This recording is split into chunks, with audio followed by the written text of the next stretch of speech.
Éric Durand. Oui, merci Madame la Présidente. Simplement pour peut-être préciser à Hélène Pélissard que le SRCE n'a pas vocation à créer des réserves naturelles, comme vous l'avez dit. Hein. Non, il y a une politique de réserve naturelle régionale qui est de la région, et le SRCE, ce n'est pas forcément un statut de réserve naturelle. Il y a des zones à préserver, des foyers ou des endroits où la biodiversité doit être préservée, qui sont reliés ensuite par un tissu de corridors. C'est ce qui compose effectivement la trame bleue ou la trame verte, selon si on se situe sur l'eau ou sur la terre.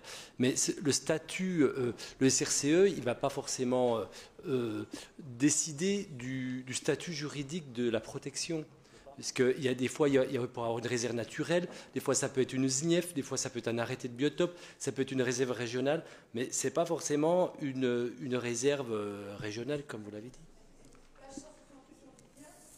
Les réservoirs de biodiversité dont la richesse devra être évaluée à l'aune des orientations du CRCE. Réservoir de biodiversité, effectivement, c'est le terme convenu pour dire que là, il y a une zone de très forte biodiversité qu'il convient de préserver. Ça ne dit rien sur le statut juridique de cette zone-là. Pas forcément. Ça peut être...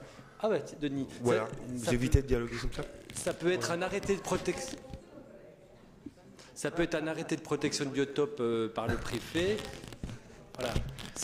Il y a des tas de... Ça peut être un espace sensible. Ça peut être un espace sensible par les départements. Ce n'est pas forcément un statut de protection intégrale. Et puis, pour les communes, vous avez parlé des contrats d'avenir.